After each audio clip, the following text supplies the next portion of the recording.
Пациентот што е примен на интензивна нега со редица хронични болести и со симптоми на терминална фаза е секако светската економија.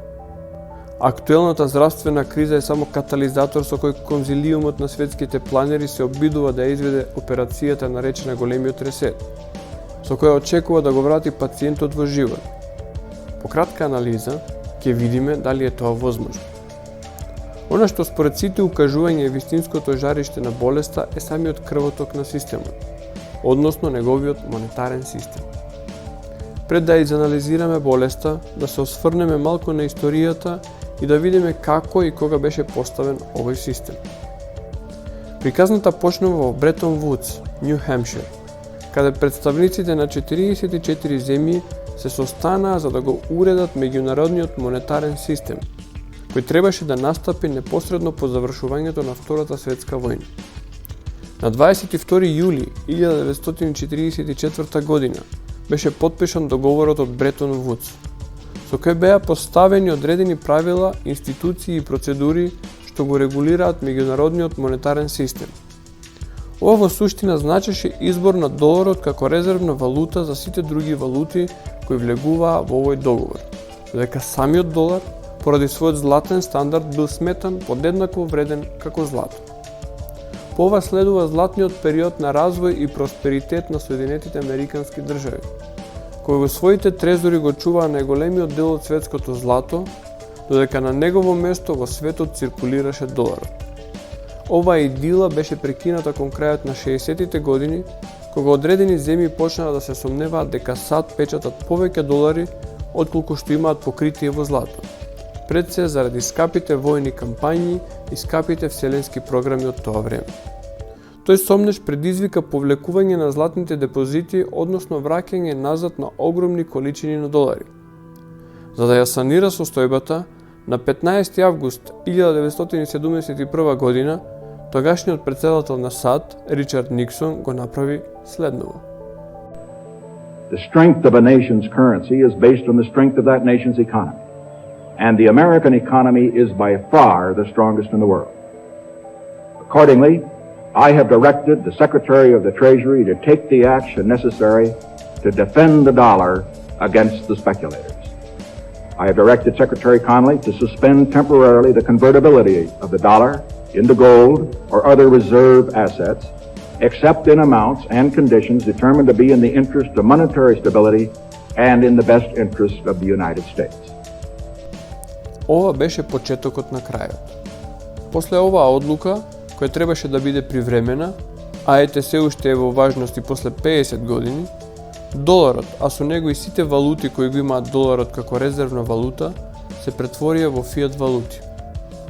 Фиат валутата е медиум за размена кој најчесто со владина регулатива се прифаќа како пари. Овие пари немаат нити суштинска, нити употребна вредност. Попримаат вредност само со владина регулатива која ги наметнува како средство за размена или со взаимна согласност на страните кои ги користат при тргување. Ваквата валута централните банки ја генерираат од ништо. Практично ја измислуваат и за да се пушти во оптек мора да биде генерирана како долг. Односно, тој што ја зема се обврзува да ја врати и тоа со камати. Сега, ако за еден фиат долар треба да вратите, да речеме 2 фиат долари, како настанува тој вториот долар? На истиот начин, со генерирање долг. Тоа покажува дека долгот може само да се зголемува, заради немањето доволно валута за да се отплати сиот долг, за да при тоа остане валута во оптек. Верувам на многумина веќе почна да им станува здодевно. Знам, здодевно е. Многу позабавно е во недела се лежи на каучот опуштено гледајќи некоја серија. Верувам. Но ако ви кажам дека ова е наједноставното објаснување на функционирањето на финансискиот систем, преку кој мала елита го ограбува огромното светско население, вклучително и вас, се надевам дека за миг ќе ја стопирате серијата за да видиме заедно зошто и како функционира овој систем. Првин, да видиме зошто златниот стандард е толку важен. Златото е најпостојаниот метал на планетава, не кородира и е одличен проводник. Неговите количини, како и на било кој друг елемент овде на Земјата, се ограничени и начинот на добивање и рафинирање горе-долу е стандардизиран. Сите овие фактори овозможуваат горе-долу стабилна цена на златото како финален производ, а со тоа и одлична аналогија за реална вредност, која заради својата постојаност обстојува низ времето. Пример, златото од древниот Египет е се уште тука во оптек, во сите негови можни форми, монети, накити или едноставно како претопено злато. Имајќи го златото како аналогија, банкнотите на било која валута која има златен стандард се едноставно меници за одредена количина злато и како такви се користат како лесно средство за размена. Како што видовме, овој стандард конечно беше укинат во 1971 година и тешко дека ќе биде вратен назад.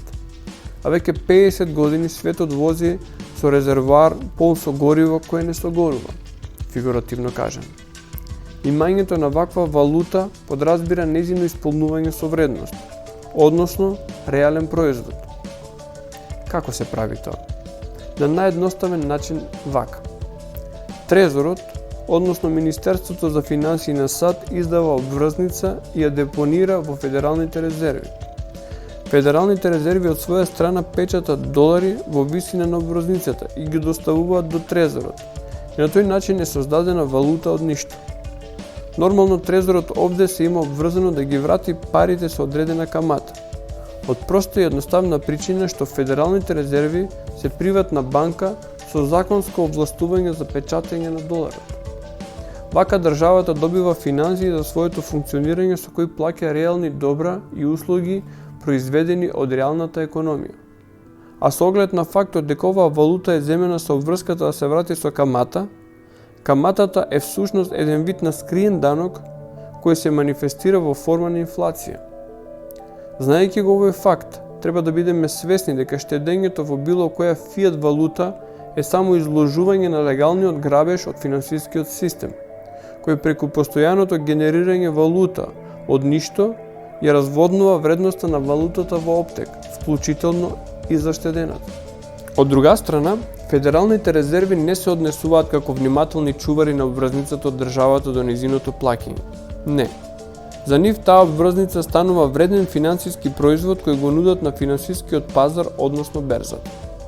Евентуалните купувачи всушност стануваат сопственици на државниот долг на САД, додека самите федерални резерви на тој начин ја уновчуваат обврзницата пред време, овој пат со реална валута од пазарот. Ако сте го слушнале фактот дека најголем сопственик на долгот на САД е Кина, тоа е точно и Кина го има стекнато купувајќи државни обврзници на САД. Јасно е дека државите се финансираат од даноци, но исто така е јасно дека нема држава на светот која не го употребува магичниот збор дефицит. Дефицитот всушност е животен стил на државата кој е поголем од платата, во случајот даноците. Разликата се компензира со генерирање долгови кои редовно се трупаат, но никако не се намалуваат.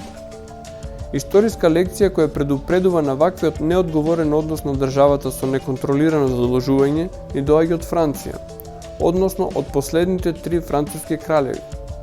И Луи XIV, велејќи државата тоа сум јас, верувал дека апсолутната монархија на чието чело се наоѓа е цврст доказ дека државните обврзници ќе бидат исплатени. За да само децении подоцна, кога веќе било јасно дека државните обврзници биле само празно ветување, Луи XVI ќе ја загуби главата на гилјотина. Остатокот е историја. Првиот акутен напад на болеста што ја споменав на почетокот е секако 2008 година. И покрај тоа што помина повеќе од деценија, се уште се чудам како тоа главните виновници наместо да бидат казнети беа наградени. Државата ги покри повеќето големи банки, додека единствени што останаа да крварат беа обичните луѓе кои изгубија се. Државата, наместо да го поправи системот, се одлучи за лекување со истите средства, печатање уште поголеми суми на валута. Сега ризикот веќе не е финансиска експлозија на балонот, туку негова имплозија, срушување врз самиот себе си. Во оној миг кога ќе се согледа презаситеноста на пазарот со валута и незината немог за купување на реални добри.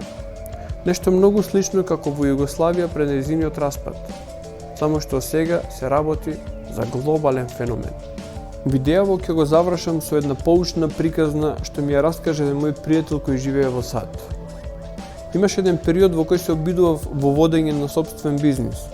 Едно многу лошо искуство за мене лично. Во периодот кога ми беше најтешко, му се обратив за совет на пријателов. Тогаш тој ми го даде еден од највредните совети што некогаш сум ги добил во мојот живот, раскажувајќи ми ја приказната за мртвиот коњ. Приказнава се одвива некаде на Дивиот Запад, во еден салун, каде една група каубојци разговараат како да се подобри ефикасноста на мртов коњ.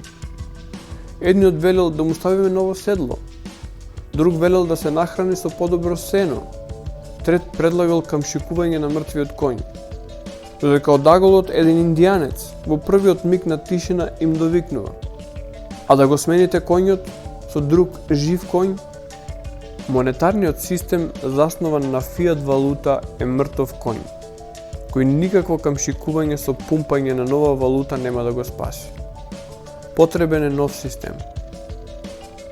Како што веќе ви ветив, идеите за решение на зададените проблеми ќе ви ги понудам во едно посебно видео кон средината на неделата што доаѓа. Јас сум Татунче, драги пријатели. Секој добро.